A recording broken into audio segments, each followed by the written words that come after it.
Casual Magic has been sponsored by Quiver, maker of the Quiver and Bolt deck cases and other fine deck holding accessories. Use the code CASUAL on their website for 10% off your order.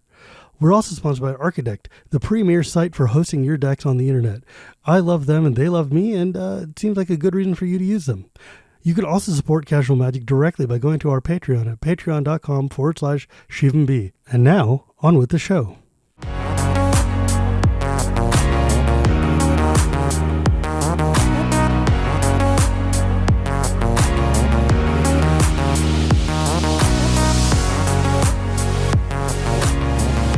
Hello and welcome to Casual Magic, the show where we talk about the fun side of Magic the Gathering. My name is Shivam, Bhatt, and Casual Magic is brought to you by Quiver and Architect, and today, and by my patrons at patreon.com/ShivamB. And today I'm super stoked because for years I've talked about the handful of people who have basically been the most inspiring people in the Magic content sphere, and just in terms of shaping who I am as a player and as a community representative and speaker for the casuals. And I've talked to Staborski. I've talked to crikey, I can't remember what's it, the dude from Baltimore who's also the casual, Bruce Richard. Oh, Bruce Richard, yeah. Bruce Richard. Yeah, Bruce. Yeah, good old Bruce. Yeah. And I've talked to Benny.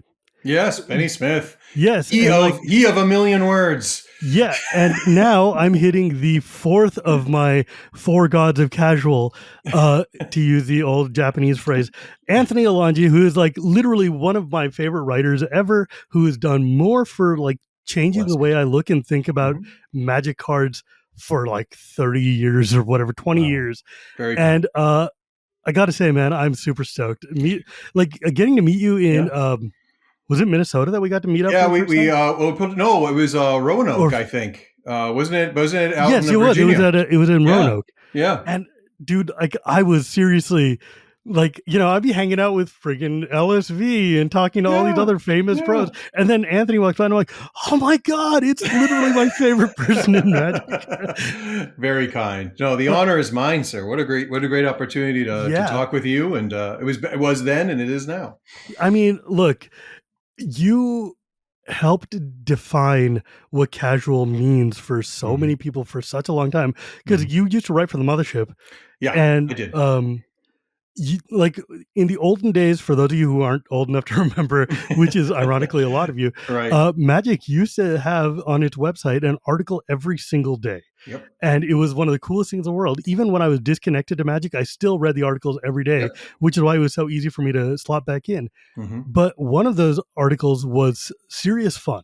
Yep. And was that was the name of your column, wasn't it? Yeah, that was. Serious Fun was the name of the column. Before that, I did Casual Fridays on StarCityGames.com and on the Dojo, which was the first Magic site. But on the mothership, so to speak, Mark Rosewater had Mondays. I had Tuesdays. They had Aaron Forsyth. They had a rotating cast. Rainey Bueller, I think, was the first, and Aaron Forsyth and stuff on Fridays. And there was a whole bunch of us, and it was really cool to do that. That was fun. Yeah, and those articles helped me realize that there was a place for people like me who are not tournament grinders, for people who want to just be like, hey, I play 8-player multiplayer games in high school, or we're sitting there and just doing doofy stuff with Magic cards. And it was just like, it was so cool because like the decks you would talk about or the play styles you would do felt like, because like when you talk about like tournament play and about like spiky, more like competitive play, there's like, let's say 2% of the cards out of a set that they care about. Like this handful of rares and maybe these utility commons or whatever, and then like nothing. Right. And you guys would be sitting here talking about like, let me tell you about this 8 mana casting cost, enchantment that does goddamn nothing unless you've set it up with these 12 other things. And I'm like, yes, this is the Magic I care about. Yeah, I had that same feeling. And this would be back in late 90s, like when I first got into Magic, 1998, thereabouts. And around 98, 99, I was playing it often enough that I knew this was going to be a hobby for me. And I was reading a few articles, and every article was a tournament article. And honestly, it was all on the Dojo too, except maybe one or two other sites. But Dojo was the thing. And the only writer on the Dojo that I enjoyed reading was Jamie Wakefield. And for those that didn't know, obviously I know a growing percentage of Magic players just have forgotten or never known Jamie Wakefield, and I've only met him once. And I mean, I don't think I ever meant anything to him. That's fine too. But he was a casual / tournament star. He was the casual player that was trying to break onto the tournament scene and do it with a deck that he liked. He didn't want to do a net deck. He wanted to do with a Sliver Queen using natural order and sacrifice some elf, and boom, there's a Sliver Queen. And he wanted to see the expression on the tournament player's face, the tournament regular's face, when he just stuck it to them with a Sliver Queen.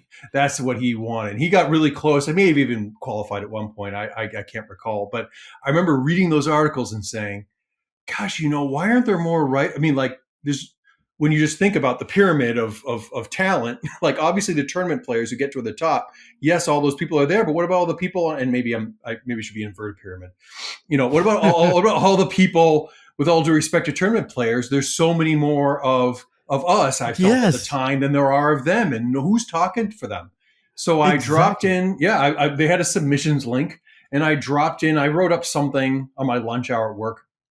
I did something about pouncing jaguar or something, and my Grave Pack deck. I did a little bit on green and black or something silly, and I just whipped it off to. It was Al Tran and Mike Flores and a couple of the folks who were there, who were in the dojo at the time, and they loved it. And they were like, "Can we post this?" And I'm like, "Yeah, sure, go ahead." And like, do you have a title for your thing? I'm like, "I don't know, Casual Fridays." I was just kind of mucking about, and it's like, "Well, can you do this every Friday?" I'm like, "Yeah, sure, why not?" That's it. And just like that, I was making like, whatever, $30 a week or something silly. But this was like in the dawn of content. Yeah, I don't know. Out of nowhere, suddenly there's a casual player, and according to them, I never saw the stats. I can't back this up, but according to them, the column, not me, I was the person doing it, but the column resonated, and it became one of, if not the most read column on their site regularly. Yeah. And so they were like, this is like, I was like, oh my God, this is great. But then the dojo kind of, after a while, the dojo kind of didn't, after a while, it does what all websites do and all business enterprises do. It started to fade. Star City Games, I landed at Star City Games with Pete Heffling, who still runs it. And they caught it. They caught Casual Fridays. And so that went another few years. And that's when Mark Rosewater reached out to me once at work to respond to one of my columns and to offer me a job. First, he calls me up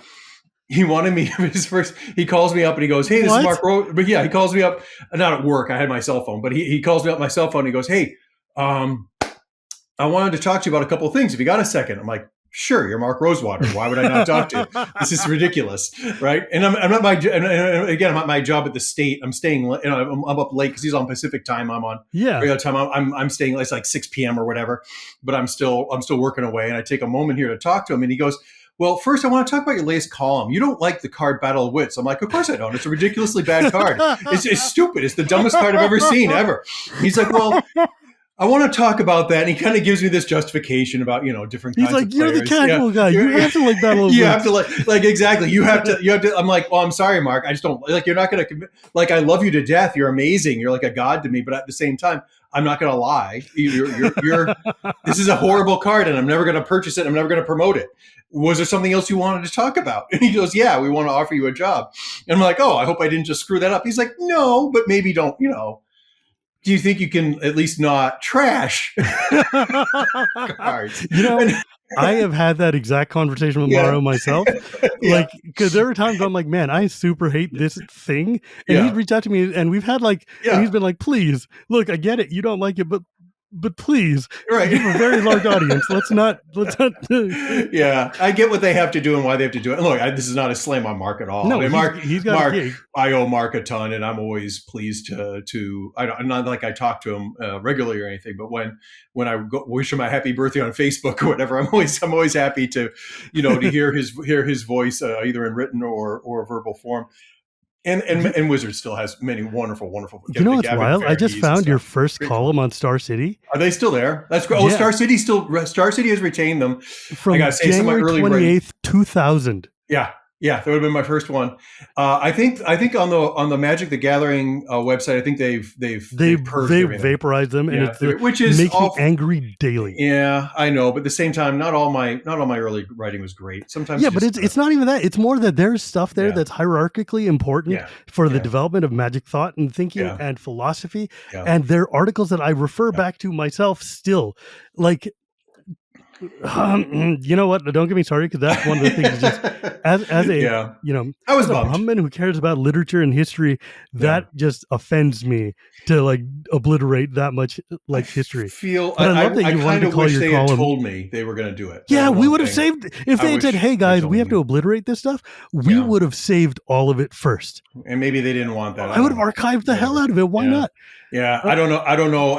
What I can say is I did read some of my older articles, and sometimes I was, I wrote too many words. I write differently now, and I kind of loved the sound of my own voice too much. I still kind of do, but if I was writing, boy, I would go on and on. I would not edit myself very well, yeah, and but I just they love that. wouldn't touch it. Star City Games wouldn't touch it because they were like, Star City Games. Pete told me I was the number one draw, and so what do you? It's like, not that I was ever this good, but like, like, how do you tell Stephen King, hey, we're gonna edit down your work, right? You're like, no, Look, dude, I'm making you your money, if it you write what works, I why want. mess with it? Right, I works it, but if people go back and they do look, and they're welcome to look it up, and they're welcome to laugh at it a little bit, obviously, I just like that you yeah. wanted to call it Palincron finds a pal. Yeah, that's the kind of genius and wit that. And the fun thing was that back then they paid in trade. I don't know what they do now. I imagine they pay in actual money. They still kind of pay in trade. They pay in trade. And I actually broke the system. I started to get a couple of my Power 9 pieces. I would save up a few articles. I actually have 3 Power 9 cards as a result of. Well, they don't. And then their policy. No, that was the reason why that policy doesn't exist anymore. Yeah, you don't get to. You don't. They're not paying you nearly enough to get Power 9 now. Maybe in 2000. No, in 2000, I'll tell you, it took me 4 articles to get to a Mox Go to Jet. hell and die. With love from one of your biggest fans, go to hell and die. Oh yeah, I would have to write 400 articles to get even a snippet. Yeah, it's crazy. It's crazy. And I never would have the joy of being old, right? Jeez. Yeah, no, the joy of having been on the ground floor is definitely a thing. Anyway, wait a second though. Like, can we let me pull this back a step? Sure. When did you discover magic and how? So I saw one of their ads around Christmas time of, gosh, we moved to Minnesota in 1997. So it was either that winter or the winter after. I think it was that winter. And I saw this ad and I'm like, my wife, Mary Janice, who I've been married to 31 years now.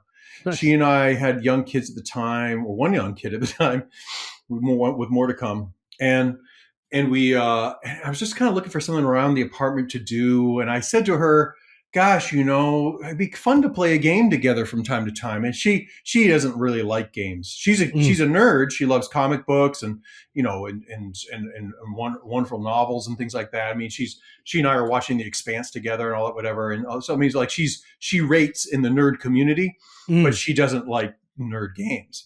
And so she kind of went like, yeah, sure, whatever. And I read that as the hopeful young husband as, oh, she would love this. So I got her as one of many Christmas presents. I obviously got her other stuff, but one of the presents I got her was bought a couple of the decks, the pre-con decks. There was an Encore deck that was white and black, I think. This was around the time of Tempest and Tempest Block, or Wrath Block, whatever they call it. And I got another one, and I'm like, oh, hey, stocking stuffers, these would be great. And she looked at me and she's like, what is this? And I'm like, oh, this is Magic Hour. We saw a commercial, and I turned to you and I said, wouldn't you like to do this? And you were like, yeah. And she's like, no. Nah. So I actually, my first Magic game I played by myself at the table, pathetically, holding each other's hands and looking and just trying to figure out the game and how it worked and stuff. And then I found out that my kind of my brother-in-law, whatever, when the sisters married 2 different guys, right? Like so my brother-in-law, Paul and I found out he had some cards too, so we started playing. And that group, incidentally, he and I still play together.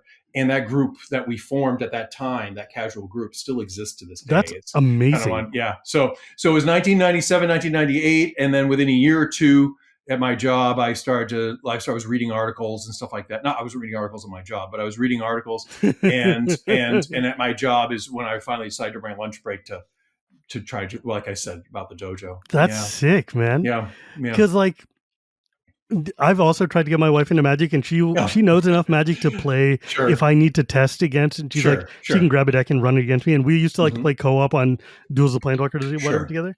But we're board gamers at heart, and like so when we went to Gen Con, for instance, I didn't even bother bringing a Magic deck because I knew it was going to be like 4 days of just jamming cardboard of a different kind. And it's like, you know what, that's fine. We don't need to share hobbies.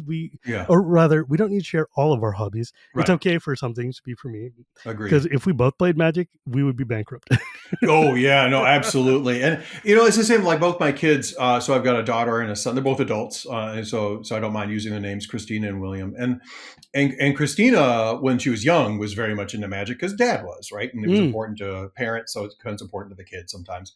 But over time, she's kind of like, she'll play when our son and somebody else is around and we need a fourth for a Commander game. She'll drop in. I have a couple special decks for her. She loves elves. She loves Lord of the Rings. So like there's a couple decks that she'll play. She knows the rules and she can kick somebody's ass if she has to, but she is, she's kind of out of the scene. Whereas my son is very much still playing Commander all the time, and such. And yeah, of course, he has the wrong career.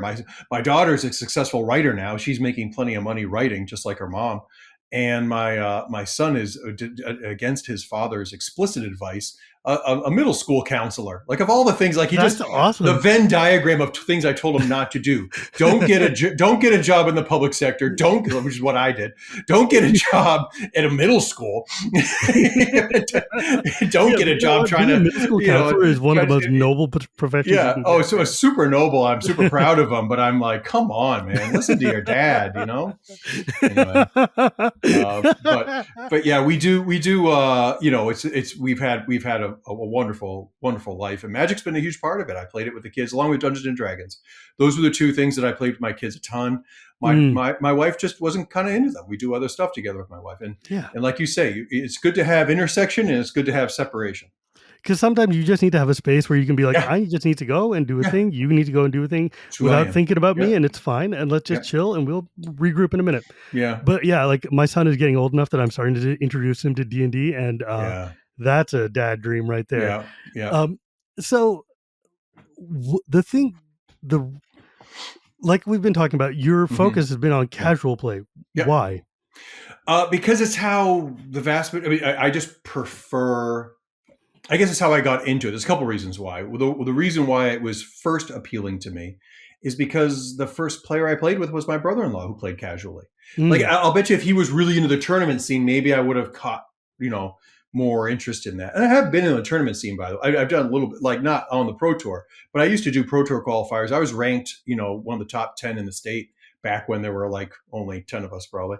when they were in limited format. I had a very high rating. There was nobody in the state that I hadn't beat someplace on some, at some event. Back when we had states. Yeah, back when we had states. Yeah. So I certainly enjoyed playing competitively, and I still go down to the local game store when I'm playing limited. I'm in it to beat you. That's exactly my position. It's like if we're playing one-on-one, like limited or sealed or something, I want to ruin your life, and like I want to see your eyes as I crush you. Oh, yeah. And if we're playing Commander, I want to lose and watch you do the incredible thing. Agreed. I don't care if I win. Exactly, because with Commander, it is a different game. It's a very different game. And if I'm going to do constructed, and I would actually, so then we get to the constructed and back to your question, why in constructed am I more casual than competitive? Because I want the things I create to be the things I create. I want the things I create to be personal to me, and I don't care how they do one-on-one. It doesn't really concern me. And the other thing that was happening, and this was just sort of the fault of the community, and maybe I was also difficult to get along with. The tournament players I touched with, that I made contact with. I didn't like any of them.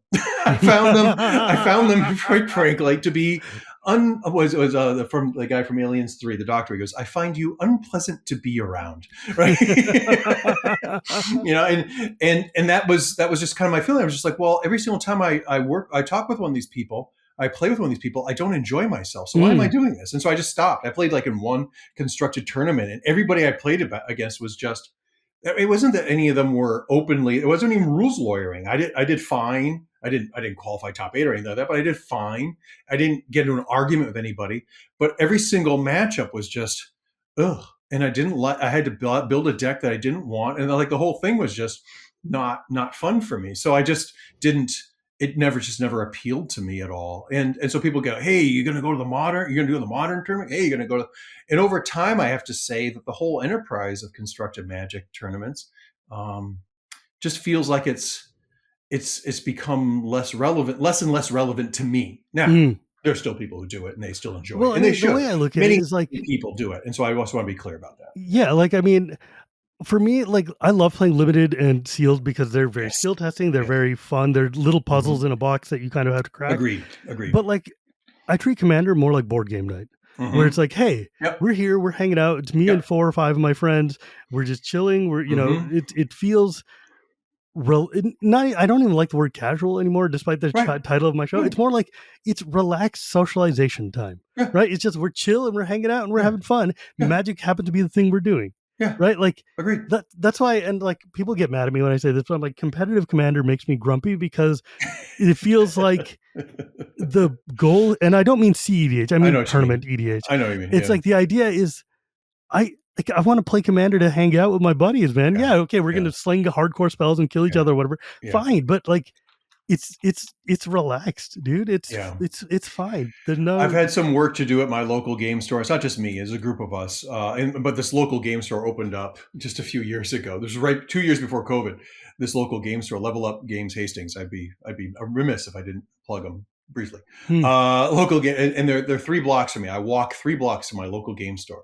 Like I said, I'm having that would be dangerous, buddy. Yeah, it is. I do drop a couple bucks there. But there's a group there. It's a thriving, for a town the size of Hastings. We're only about 22,000 people, and yet that place is stuffed every Sunday with Commander players, and Thursday night gets a nice crowd too. And then that's not even counting when they do a draft and do the other stuff.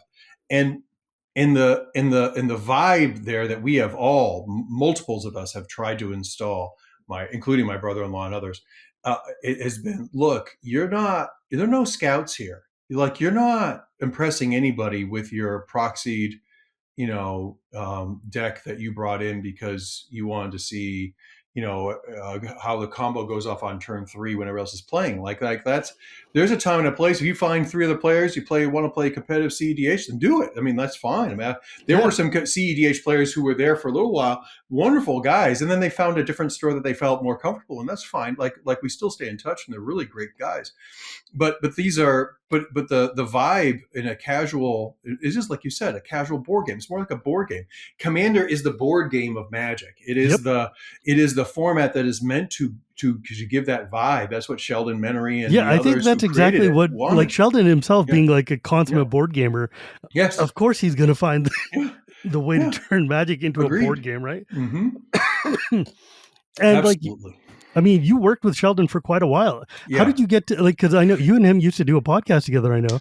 How did you get to know Sheldon? Was it through working at Star City and doing things together? Yeah, it was a little bit Star City. We ran in the same circles for a while, right? And before that though, how did you find Commander? Because like when you started, Commander wasn't. EDH didn't exist. Right. And you used to come up with weird, wacky multiplayers yourself. I had all kinds of formats because there was no Commander. I wasn't smart enough to build Commander, to invent Commander, but I was goofy enough to invent, like, there are articles that if you go back to Star City Games and you go through that archive long enough, if you have utterly nothing else to do, dude, don't listen to him, man. His writing is so good, and it makes me happy all the time. Like, okay, I'm going to interrupt you for just a second here, because like I'm looking at your literal second article here, where you're like, the deck is going to start with one of my favorite cards, Grave Pact, and I'm like, okay, well, this is going to be a problem, right? Grave Pact is already a messed up card, and then. it starts with friggin', okay, well, I'm going to put in bottle gnomes. I'm like, God damn it, Alongi, of course you're going to take one of the most broken cards of all time and then pair it with goofy ass bottle gnomes. Yeah, come on. Yeah, no, it definitely was, but it was, and the only reason I share decks like that, like I only share decks that I normally would build. I didn't normally build decks off the top of my head unless I was doing like a stunt article. I would normally only talk about decks I'd actually built and played, and that my friends seem to enjoy playing against. And I'm sorry, I got to read the deck list to people because folks are not going to believe how ridiculous this is. Okay, 4 bottle gnomes. Bottle gnomes, of course, the artifact that you sack for 3 life. Yeah. 3 hornet cannons. Hornet cannon, for Christ's sake. Hornet cannon's an artifact nobody's even heard of before. It's 3 and tap, but a 1/1 insect hornet into play, and then you destroy it at the end of turn. It's an artifact, right? Yeah. 2 serrated Buscallions, fine. 2 ticking gnomes for guts. Oh yeah, good times. You never have enough gnomes. Claws of Gix is a fantastic card. Great Pack, fantastic card. Yeah. And then suddenly the deck gets so weird. Dark Rituals, Unearth, Contamination, Duress, Demonic Tutor. Look at these powerhouse of insane black cards to get friggin' ticking gnomes and bottles.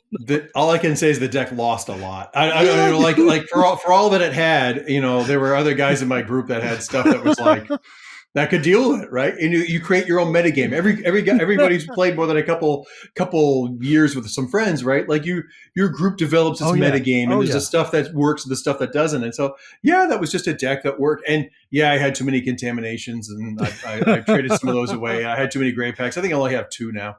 But it's still the idea of crazy. This is exactly okay. 60 card magic. This is why I'm telling you that Alongi here is one of the most important people in my development in Magic. Look at this. He is taking the most broken possible cards and using them to do the dumbest, goofiest stuff imaginable. If that is not my literal thesis, I don't know what it is. Like, you taught me how to build decks. Well, you taught me how to take the don't blame me, man. Don't blame me. Well, it's like no, I keep telling people I want to use my soul rings to power out Mahamoti Jins or something. Right? Like I want to use the most powerful stuff in the world to put the dumbest crap on the table. Right, That's why I like Chandelar so much, the micropose magic game. Yeah. Because it's like, I'm using Ancestral Recall to dig for my Uthden throat, right? Okay. Yeah, no, I've got I've got about 250 commander decks now. Good Christ. And I just don't take them apart. I mean, it's easy, right? You just keep accumulating them, right? And I've actually I've stopped buying precons just because they tend to duplicate some of the things that I've gotten. Yeah. I encourage everybody to buy. By the way, get into Commander, and if you don't have a lot of decks, buy the precons. They're amazing. But for me, it doesn't. It's not for me. Yes, you are well and invested. You're not the audience anymore. I'll buy the singles from many of them, and I've bought many singles of stuff they printed. Wonderful cards they printed in these commander decks. But that's it. So I've got all these commander decks, and I will say that I will play them. And now the folks at the local group store now know this. When they first get to know me, and they say to some of these players that don't know me as well, will be like, "Oh, you must be doing this with your Derevi deck. Like you're doing the tap, tap, tap, tap, tap. Like oppressive, whatever thing." And it's like, I do have an opposition in there, but that's just kind of a leftover. And it's a bird deck. It's a bird themed deck. And all I'm really trying to do is just like trying to get a dovescape out so everybody can make as many birds as possible and just, whatever. I don't care what happens after that. After that, I haven't thought about it. I don't know. And sure. and then there's other decks, take other decks and other broken command. I actually stumbled across the Timna and Thasios. Oh, boy. That was I stumbled on that myself. Because I didn't want to do the Atraxa because everybody was into Atraxa when that came out. Thrasios and Timna might be the most broken pair in all time. I found that out just by dumb luck. One day I was just like, hey, what if I put this card in there that like you gain a life and you draw a card? And how about Turns out. This in there? And then before I know, and so then I put it out there and people I was playing against were like, oh my gosh, it's those 2 commanders. I'm like, why do you care? Why are you coming at me? What's going on? Right? Like, and they're like, well, because you can do this and the other thing. I'm like, you can? And like, that's like the first time I built my commander deck with Rafiq. Yeah. And that was back in the day when Rafiq was like kill on sight #1 guy. And I'm like, I'm just playing a bunch of random exalted creatures and like walls and Alara block garbage. Yeah. And you guys are just like killing me because you think I'm playing like turbo Right. murder Rafik. Right. And that's when I discovered some commanders are just not okay. Yeah, no, and to be fair, I mean, I do have a small subset, about a dozen of them. I have an Ulamog deck, Sure. just because I have some of the cards. I want to put them in a deck. They need to be there. Folks like us, when we've got decks that are just very powerful. Like I've got a Minskin Boo deck, which is just insanely powerful because it's fun, and like once in a while, Wheeler calls them the "I gotta catch a bus" deck. Yeah. AKA like I'm just going to play fast and hard and win because I got a bus to catch and this game's got to end. Right. We got to get there. That's fine. End of the night decks. Go for it. We got to get there super fast. Yeah. I love it. Like every time they do a D&D, like I try to keep the Lord of the Rings decks like Lord of the Rings. I try to keep, and I've built in addition to the 4 precons. I did get the precons from there because I just love Lord of the Rings. And then I built 2 more. But I allowed myself only Lord of the Rings cards. And so I do the occasional stunts. Like I'll only do, like I still have the Mishra and the Urza's deck. And I only allow like old border cards in there because after a while, you try to find ways to take a fresh approach to a deck. And you can't just do it like, well, I'll do this with elves, or I'll just do this with warriors, or I'll just do this with whatever. And after a while, you have to be like, well, I'll just do stuff that's even mana cost, odd mana cost. I'll do stuff that's only, whatever, that left-handed, whatever. And you just keep coming up with ideas. And after a while, you look up and you got 200 plus freaking decks. There's a dude. There's that guy that has like 900 or whatever, right? Building one deck for each commander. Yeah. Well, his job just keeps getting worse and worse. Yeah, right? And he's like, guys, you put out a set with 50 commanders. What do you want me to do? You're trying to kill me here. So I want to talk to you about probably the thing that you've done that stuck with me the most. Yeah. Which is you created this system a long time ago, which uses animals to kind of classify multiplayer cards. And I was wondering if we could sit and talk about that. We can. Because that's seriously like one of my favorite things, and like younger players don't know. And I just love bringing it up. It's like, for instance, there's the idea of the rattlesnake, right? Like the card that you drop on the table that just sits there and like a rattlesnake, it's like, hey, if you come here, I'm going to blow you up and bad things are going to happen. Like, Seal of Doom or like Nevzisk or something like that, right? Yep.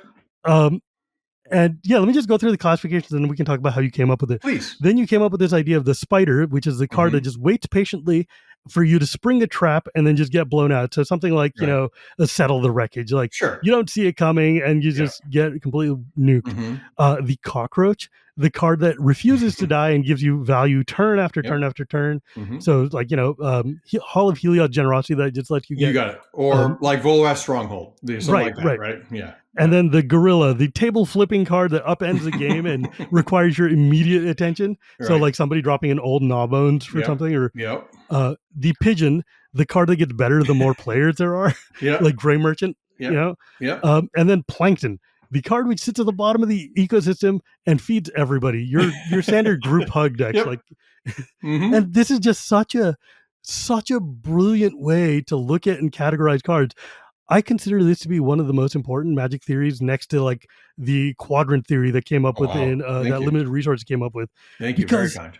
When you look at this, it gives you a way to immediately sit there and take these things and recontextualize any card within the context of what happens if there's 3 or more players now. Right. What does this card do?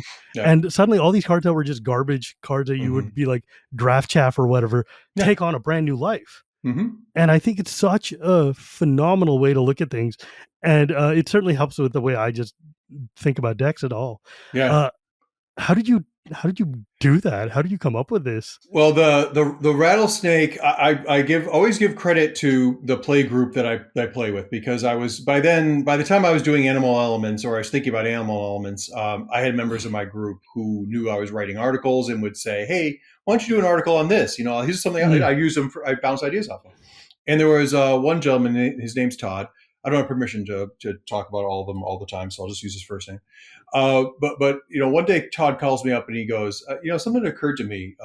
Seal of Fire is a better card than Shock, right? And I'm like, what? He's like, well, the way we play in multiplayer, Seal of Fire is better than Shock. And I'm like, well, I guess, maybe. Why do you think that? And he goes, well, because Seal of Fire just sits on the table and it waits for somebody. And if he didn't use the word rattlesnake, but the way he said it was, it waits, and if you have a 2/2 creature, you're going to go somewhere else, because why do you want to lose your thing? So I can do 2 damage to the third player just by sitting there with over and over again. They could take 4 damage, 6 damage, 8 damage until the board state changes. As long as that Seal of Fire is the biggest permanent out there until something changes. All other things being equal, that grizzly bear is going to go somewhere else. And so I kind of thought about that, and I kind of was, gosh, well, it's just sort of sitting there, isn't it, like a rattlesnake? And so after a while, and about the same time, I was thinking about doing a sort of a Hall of Fame of top cards. And I don't like just coming up with lists. When I was a young kid, and I had Casey Kasem's top 40, right? And I had my favorite songs. Every week I would make my own list. And it wasn't enough for me just to write the names of the songs and the artists down.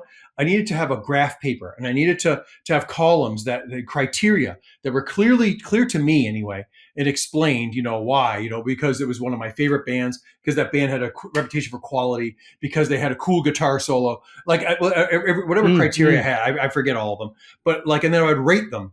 And so I literally did the same thing here. I was like, well, if I'm going to say Grave Pack's one of the best multiplayer cards out there, why do I think that? Well, because if I've got that and a creature out, nobody's going to come kill my creature. They're all going to go away. That's like Rattlesnake. And so then I'm like, well, what else? What else matters? And after once you start thinking about, well, maybe there's another animal out there. Of course, there are lots of animals, and somebody could probably come up with better animals than I did. But although I'll stick by Rattlesnake. Rattlesnake and Gorilla were the first two I came up with, and then Cockroach.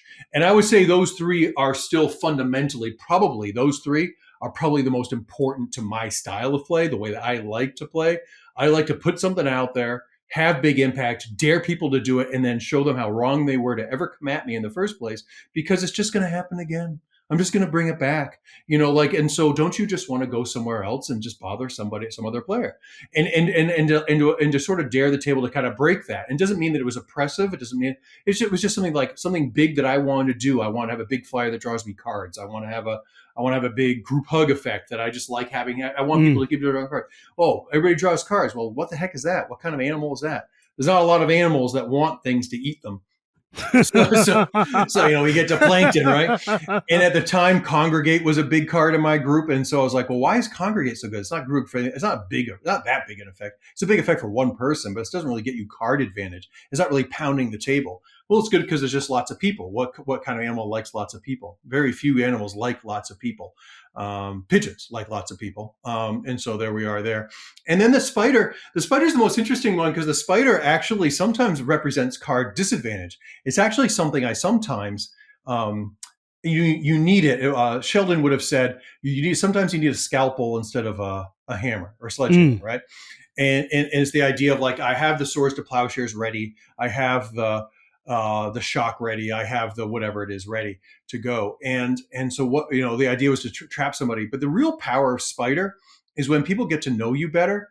The real power of spider isn't the settle the wreckage. The real power of it is the 4 open planes that make people think you have settled the wreckage. It's the rattlesnake. Just like when we were kids, lands, the 2 islands are right. up. The 2 islands are up. Right. The real rattlesnake is when your lands become your rattlesnake, you've hit a different level. And your group starts to see you a different way. And so, spider, you need spider at some point, because you need to be able to show that you do these things. But after a while, with players that are more and more familiar with either you or how the game is played, the real power is in not even having to use the card that's in your hand, or not having it and having people act like you do.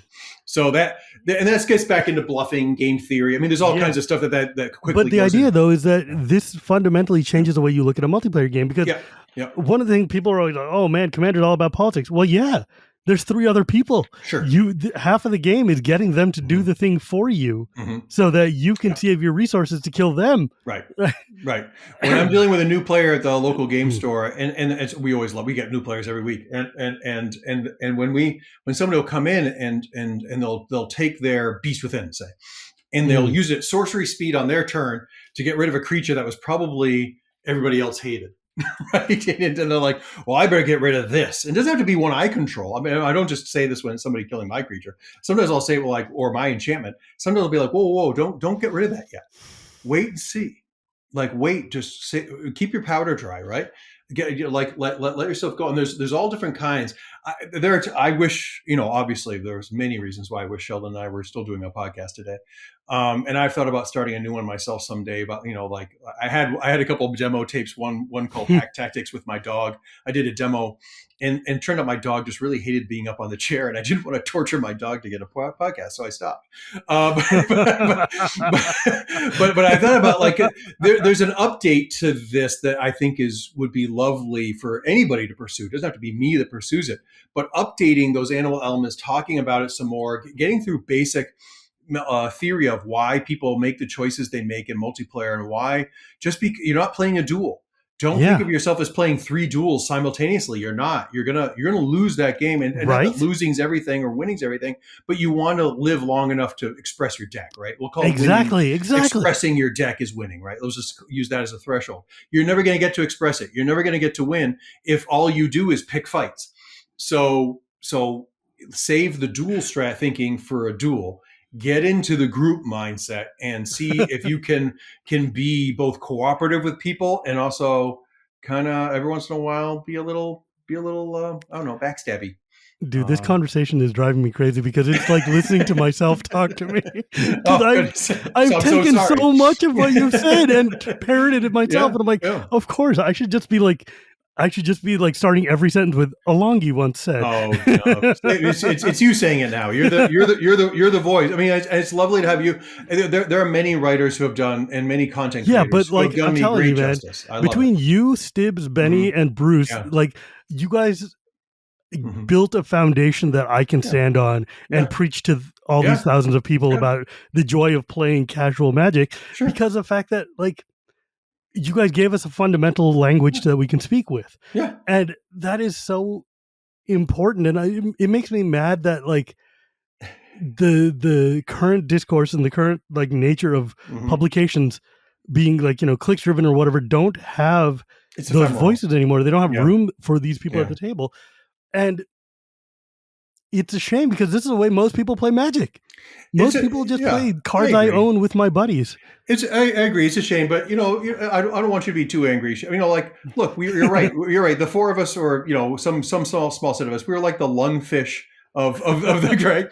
Nobody knows. We all have a great ancestor that's a lungfish. It's fine. The lungfish is not known to everybody now. We don't know their name, but they were there. It's enough that they were there, and I'm sure the lungfish would be glad to see how well we're doing now today. And so it's the same concept here.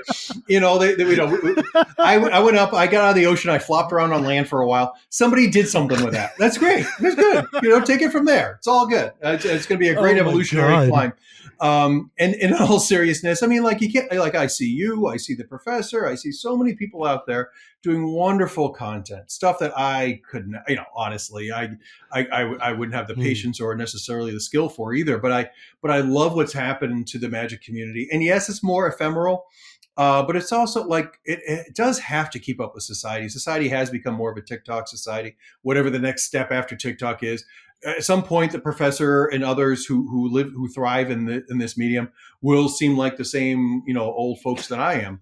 We're already there, man. We're already there. I'm sure. Like, it's going to change more and more rapidly, and with each succession, the change happens more rapidly. And so we get that. Those of us who were, I'm Generation X. Those of us who are in this generation, we've seen it coming. We've been told it was coming. We helped create the society that's doing it, and we're seeing millennials and Gen Z succeed wildly with it. And there's lots of great things happening. Yeah, there's an ephemeral nature to it, but honestly, and I do say this, it's not false modesty. I do look back on some of my writing, and I do wish it would disappear. I mean, there's things that I'm writing now that are, it's just like just old ideas or corny stuff I said, or dumb jokes I told, and it's just like sometimes it's okay for some of the past to disappear. That's okay. I mean, that's just the way of life, though. Like, we always look back at some of the things we did, and we're like, oh, that was. Younger Shivam, you probably should have rethought that one before you hit post, right? Like that did not hold up to the broad light of day, right? Like, and that happens. That's just life. We're not going to hit all. It is. I mean, everything's not going to be a gem, right? Like, sometimes that brick of carbon is just a brick of carbon. Yeah. And that's fine though. But it's still like, I just like, part of my goal is to be able to continue this dialogue that you guys started, and to give people same kind of like, excitement that you gave me when I was younger, in the sense of like, look, there's this wide world. We can take all these weird garbage. I mean, Wizards puts out 100,000 cards. We don't need to use these 4. Right. We can use the other 80,000 that come out, right? Yeah. Like, come on.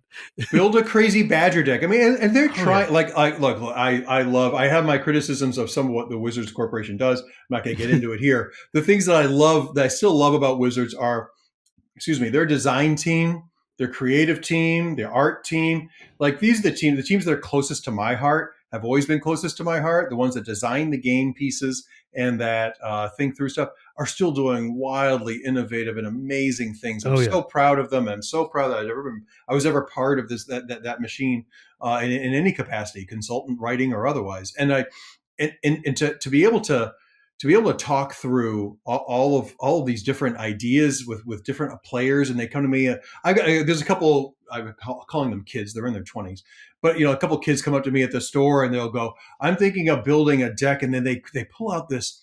Who was that? Zuran spellcaster. There was like a blue. There's like a blue a wizard from way back when. Ice Age. And I just found this. And I just want to put this in a deck. What would you recommend? I love that. Like, wow. Yeah. And they want to build a whole new deck. Somebody wants to build a Badger deck now, and now they have more pieces to it. So there's all this constant churn of innovation and stuff, and it's really rewarding to watch and really rewarding to see. I'm really thrilled. I'm thrilled to come back and talk about it from time to time, and I'm also thrilled to just watch other people carry it. You hit an age. You'll probably hit it soon. You hit an age where you just go, yeah, look, I was a politician for a long time. I was, for local city council, and my wife was a New York Times bestselling author, and for a while, we were out there. Our names were out there, and a lot of people in town, a lot of people outside of town knew us for a variety of reasons. And so your ego starts to grow to match, and you start to think, well, I could do this, I could do that, I should be this, I should be that. And then after a while, you see some at some point you see the futility of it. It's like it's a little bit like fame's a little bit like money. A little bit of it's nice. A moderate amount of it can be pretty amazing, and too much of it gets to be too much. And so one thing you learn is let other people do it for a while. Like your journey ends. Not that mine's close to ending, but my arc in the Magic community is largely over, and that's fine. I love what I do. I love coming back and talking to you and Beth, and there's other Beth Duff, and other people who do wonderful things and reach out to me every once in a while. Hey, can you do this? Hey, can you do that? I love coming back and talking about stuff and encouraging you guys.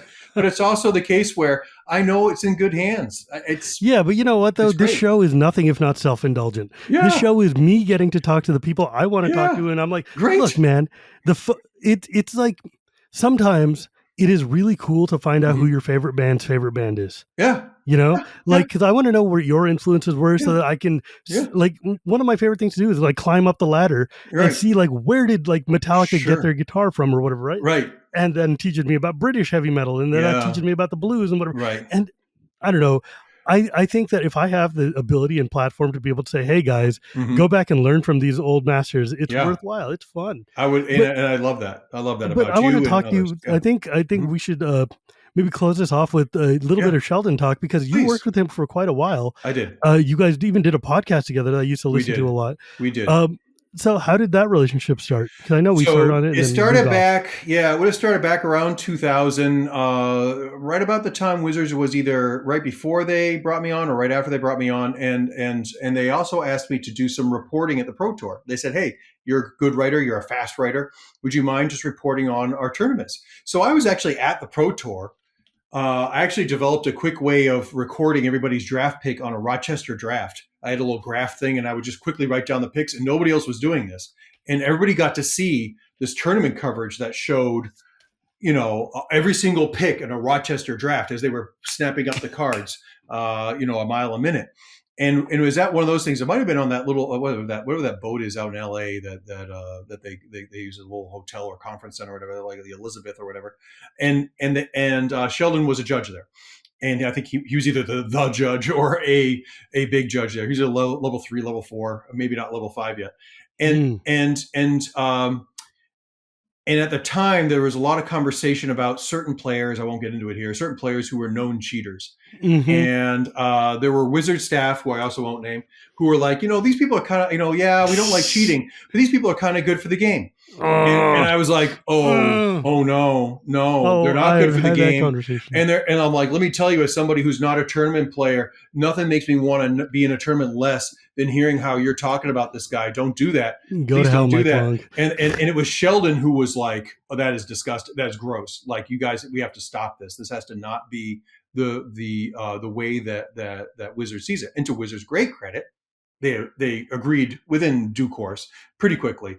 And within a year, I think they started to do these purges of these players. And I remember that was how Sheldon and I were in these not just casual conversations. I was in no decision making body. I was just there as a as a paid employee, a paid consultant of Wizards to do tournament reporting. And I would do some tournament reports that actually got some of the tournament players to come see my articles. I remember a blue on blue thing, and I did somebody was a gainsay the gainsay of the gainsay, and then I put in a little dialogue of myself saying, reporter, kill me now, right? I was slip these things. I slip these things into and that's, I got a whole new following that way. But anyway, so Sheldon and I got to know each other, and then there would be events, and we'd see each other, and we just kind of knew each other. And I also knew we had a mutual friend, Steve Port, who used to own Legion games and then Legion supplies, and then he sold it, and I think he's now staff. I think Ultra Pro now has it now. But Steve Port and I became friends because Steve Port lives in Minnesota. He was easy to keep track of, and Steve actually would know Sheldon, and so we kind of like knew each other then. At one point, we went out to wine country. The three of us and our spouses went out to wine country together on Sonoma Valley. And so that's an easy way to become friends with Sheldon. Yeah, it was. I mean, he's very knowledgeable. I thought I knew about wine, right? But no. And it was actually there that Sheldon and I started to conceive of this podcast that we did, Commander Community, for a while. And we did about a year's worth. I mean, not really, maybe about 6 to 7 months worth. Star City Games hosted it. They probably still have some of it on their servers if folks are interested in seeing it. But we wanted to talk about, we're like, look, we're two old white guys. What are we doing a podcast? And we were like, well, let's talk about the role that we play in being allies. Let's talk about the role that we play. What kind of community do we want, Commander? And to try to make it so that other, let's be honest, other old white guys would look at us and say, well, these guys are being more welcoming. These guys see the future. Exactly. These guys, and let's just do it. And we just you try to use the lack of diversity as the tool to greater diversity. It's like, I can't change who I am. I can't change who Sheldon is, but we can use our brains to do something. So we were starting to go down that road, and I think we had an interview with with multiple people who are now sitting on the CAG, and I think even some people who are sitting on the rules committee now. And it was really cool to do that. And we had so many cool ideas where the thing was going to go. I mean, obviously, it just life happens. And yeah. I miss my friend dearly. I'm glad that we spent this long before both into this hour together, but also since his passing, because I don't know how long I can or want to talk about it. But I did a video for. I'm so grateful to Star City Games and all the people who contributed to a tribute video that I did for him back when the outcome was uncertain. We thought he might be able to push through it, and we tried to, we gave him a little push that he told me privately was just so, he really appreciated everything everybody did for him. And I wanted to make sure I carry that message to you, because I never got a chance to tell anybody else who did the video, just how much it meant to him. But for those who did the video, they're listening, and for anybody else who thought well or said great things about Sheldon during that really difficult phase for his family, he heard you. He was the kind of guy that read what people, everything. Yeah, he read stuff, and he may not have responded to all of it, but he read it, and he for those who cared about him, he was just he was everything everybody thought he was. It's funny because really I used to exasperate Sheldon. He would get so deeply annoyed with me all the time because I'm always mixing it up online, or I'm just spouting off or popping off or doing whatever. And I'm like, why do you keep me around, man? You just hate me. And he's like, no, dude, never hate your voice is important. But I'm like, but it felt a little bit like, you father and son just getting at it, right? Getting. Oh, there's a reason he never invited me on the rules committee or the CAG. He didn't need two of us. He and I actually spent, and he would only ever say good things behind your back. But we were either doing a tribute or an interview with you or something like that. The topic of you and others came up, but you came up. And he goes, geez, he's so important to the CAG. And he goes, he has just a different style.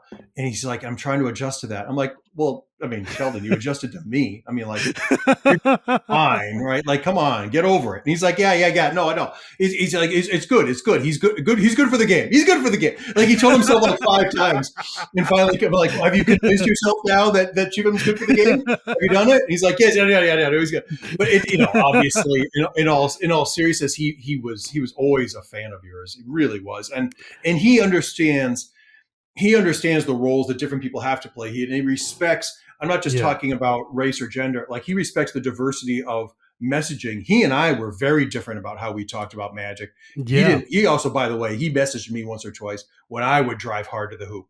And he'd be like, wow, you went kind of hard to the hoop there. And I'm like, yeah, do I still have a podcast partner? It's like, well, yeah, but like, just be careful. I'm like, well, be careful. What are you telling me? Is there a landmine I'm stepping on? Boy, I'm really worried about the landmine, Sheldon, right? Like, and so like, I believe me, he could deal with it. He was fine. He was good. Yeah. I think that it was funny because like, everybody else had like a really, collegial relationship, and me and him were just always confrontational. But it was like fun and like never in a serious, like kind of just. It was just like once we figured each other out, I think it settled down and became much better. Yeah, man, I don't know. I'm grateful that I had time with him because he is he's so brilliant and knew so much stuff about this. But like, I don't know. He was very grateful for you too, and he saw it. He mentioned it multiple times. I'm sure he mentioned it to you too. You connect to a different group, just like I connect to a different group. Like, I don't, like I said, I barely connect with even you or others who I have great relationships with in the known Magic community. My best Magic relationships are with the 24 people who show up on a Sunday at Level Up Games in Hastings. That's my Magic crowd. And I'm theirs, and that's the way I experience Magic. That's the way the vast majority of people experience Magic. And you are closer, and Sheldon saw it and other people see it. You are closer to that group than anybody else on the CAC. Doesn't mean that the others don't do it. Others do. Yeah, it's just like, got a talent. Look, I know what my constituency is, right? Like, every time someone's like, man, you're like useless at this, you're bad at Magic, blah, blah, blah. I'm like, no, dude, I'm here because I know what the unconnected players are doing, right? Like my pod and the folks I hang out with are people who don't even, if I wasn't there, wouldn't know what a rules committee was at all. Right. They don't care. Yeah. They know that I mess around with the CAG or with whatever. And they're just like, oh, look, fancy pants over there. Yeah. But like, and the voices I'm listening to are people who are just playing Magic for fun and do not care about any of this online discourse or anything. And it's like, and somebody needs to sit and remind the very hardest of core people that somebody who buys a Magic pack once a quarter to add whatever random rat card they find to their rat deck exists. Yeah. Right. Like, there are people whose entire relationship with Magic is, oh yeah, a new set came out, I'll buy a pack at Target once a month or something, and I'll call it a day. And it's like, and folks don't think about that person. They're like, oh, well, then they don't matter. You should be focusing on us. I'm like, no, you don't understand. They matter to wizards. I'll tell you, they matter to wizards. Yeah, like those are the voices that nobody is listening to, and they matter. Yeah. Like, they know when their game is going bad. Yeah, like they might not know why, but they're like, gosh, the last time I played against that guy, his turn took 45 minutes. Right. Oh, what was he doing? He was playing Paradox Engine. Yeah, exactly. Okay, yeah, exactly. But, yeah. In any case, though, I want to thank you so much for joining me today. And thank you. I don't know, it's a pleasure to talk to you every time. Like, same. And thank you for all of the stuff you have done for the game and for the casual community in general. You've built a foundation that so many of us stand on. And I'm the type of person, I'm like, I don't want to forget people while they're still here. Like, we can still sit there and say, like, guys, the archive is there, you should read it. But anyways, man, thank you so much, and I really appreciate you joining me tonight. Thank you. Thanks for all you do for the Magic community now. It's great to be passing the torch to people like you. You're amazing, and so thanks for all you're doing. Yeah, man, I've wanted to have this talk for a long time, so I'm really grateful for it. But as always, folks, you can find me at Gearpuri Gears. You can find this podcast anywhere podcasts are sold, or at YouTube every Tuesday, thanks to my editor, Dan. And you can find me on Shivam Wheeler Love Magic, where we sit and talk about every single set in the history of Magic. Because we're obsessive and love this stuff. And at the Chronicles of Dragonlance, because I love talking about Dragonlance, and my friend John wanted to talk about Dragonlance, so we started a podcast to do that. Awesome. But my friends, It's not magic without the gathering, and we will see you next time.